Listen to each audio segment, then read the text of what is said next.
नमस्कार दोस्तों, आपके माता पिता, गुरुदेव, भगवान और इष्ट देव सभी को मेरा प्रणाम।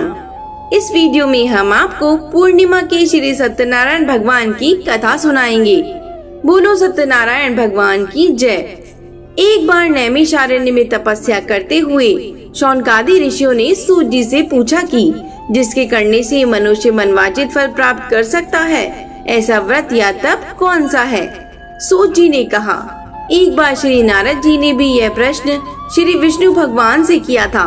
तब भगवान ने जिस व्रत का वर्णन किया था वही मैं आपसे आज कहता हूँ।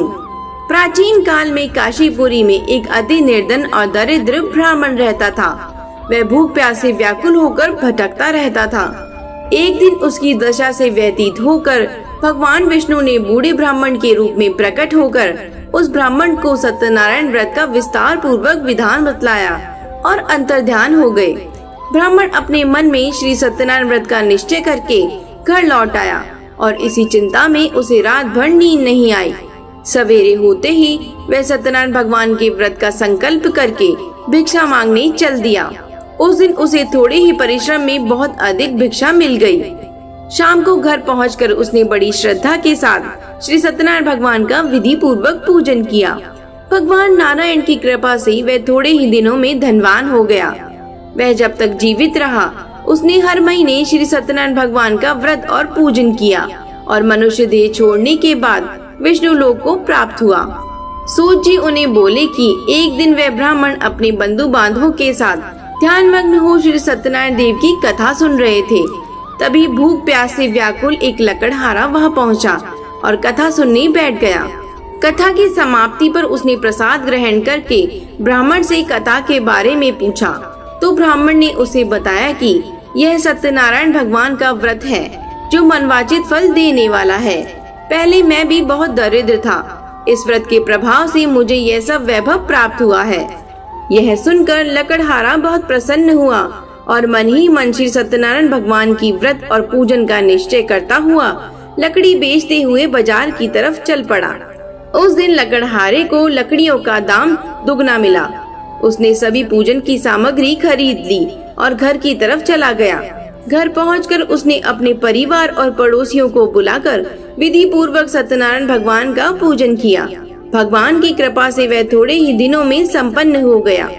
सूत जी ने फिर कहा कि प्राचीन काल में उल्कामुक नाम का एक राजा था। वह और उसकी रानी बड़े धर्मशील थे। एक समय राजा और रानी भद्रशिला नदी के किनारे सत्यनारायण भगवान की कथा सुन रहे थे। उसी समय एक बनिया भी वहां आ पहुंचा। उसने रत्नों से भरी अपनी नौका किनारे पर लगाकर पूजा के स्थान पर बैठ गया। वहां का चमत्कार देख उसने राजा से इसके बारे में पूछा। राजा ने बताया कि हम भगवान विष्णु का पूजन कर रहे हैं। यह व्रत सभी मनोकामनाएं पूर्ण करता है।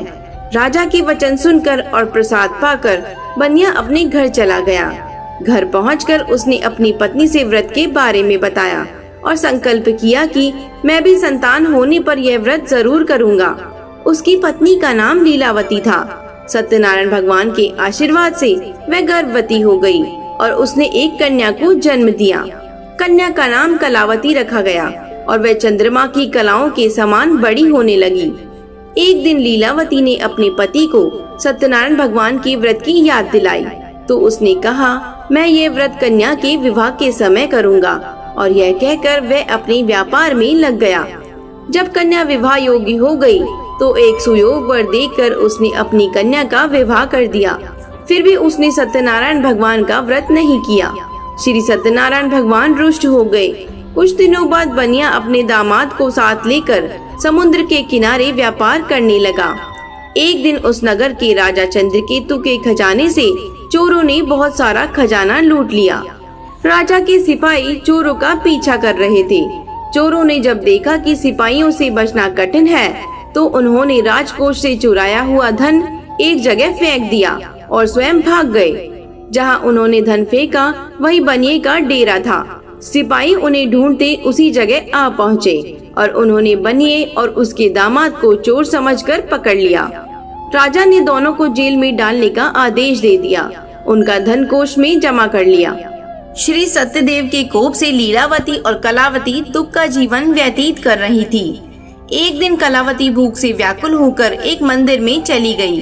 वहाँ पर श्री सत्यनारायण भगवान की कथा हो रही थी। वहीं बैठकर उसने कथा सुनी और प्रसाद लेकर रात होने पर घर पहुँची। माता के देरी का कारण पूछने पर उसने वैसा बात बता दी। उसकी बात सुनकर लीलावती को अपने पति की याद आ गई और उसने श्री सत्यदेव के व्रत का निश्चय किया। उसने अपने बंधु बांधवों को बुलाकर श्रद्धा पूर्वक कथा सुनी और प्रार्थना की। मेरे पति ने संकल्प करके आपका व्रत नहीं किया, उसी से आप नाराज हुए हो। आप कृपा करके उनका अपराध क्षमा करें। लीलावती की प्रार्थना से श्री सत्यदेव प्रसन्न हो गए। उसी रात में श्री सत्यदेव ने राजा चंद्रकेतु के सपने में आकर कहा, हे राजा, प्रातःकाल होते ही दोनों बनियों को जेल से छोड़ दो और उनका सभी धन उन्हें लौटा दो, वरना पुत्र समेत तुम्हारा राज्य नष्ट हो जाएगा। इतना कहकर सत्यदेव अंतर्ध्यान हो गए। राजा ने भी सवेरा होते ही दोनों बनियों की मुक्ति का आदेश दे दिया और उनका धन उन्हें लौटा दिया और सम्मान पूर्वक दोनों को विदा किया। दोनों बनिए खुशी खुशी अपनी नौका लेकर अपने घर आ गए। तभी श्री सत्यनारायण भगवान सन्यासी के वेश में उनके समीप आए और बोले, तुम्हारी नौका में क्या है? बनिया ने हंसते हुए कहा, नौका में तो फूल पत्तों के सिवा कुछ नहीं है। यह सुनकर सन्यासी के वेश में भगवान ने कहा, तुम्हारा वचन सत्य हो।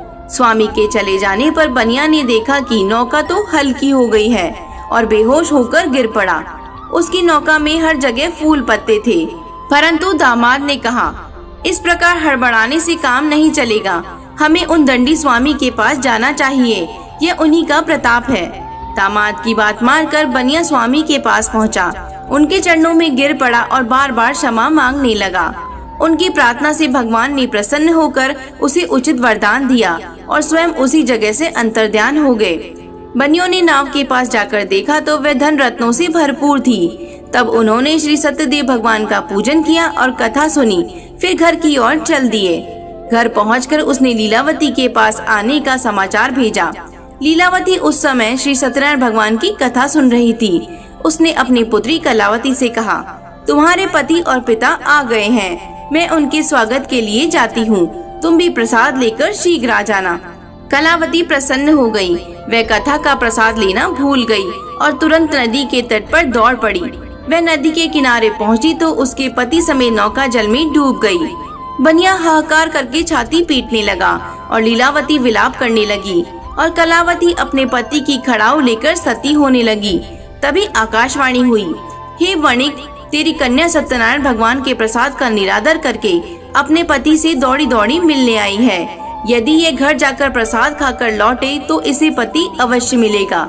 यह सुनकर कलावती घर की ओर दौड़ गई और भगवान का प्रसाद लेकर नदी के किनारे आई तो देखती है कि उसके पति समेत नौका जल में तैर रही है। बनिया भी प्रसन्न हो गया और वह जब तक जीवित रहा तब तक सत्यनारायण भगवान का व्रत करता रहा और श्रद्धा पूर्वक कथा को सुनता रहा। इस प्रकार सत्यनारायण भगवान की कथा संपन्न हुई। कहानी सुनने वाले और हुंकार भरने वालों का सदा भला हो। श्री सत्यनारायण भगवान सभी का कल्याण करे। अगर आपको हमारा वीडियो पसंद आया हो तो हमारे चैनल को लाइक, शेयर एंड सब्सक्राइब जरूर करें और नए वीडियोस के बारे में जानने के लिए बेल नोटिफिकेशन को भी ऑन कर दें। बोलो सत्यनारायण भगवान की जय हो।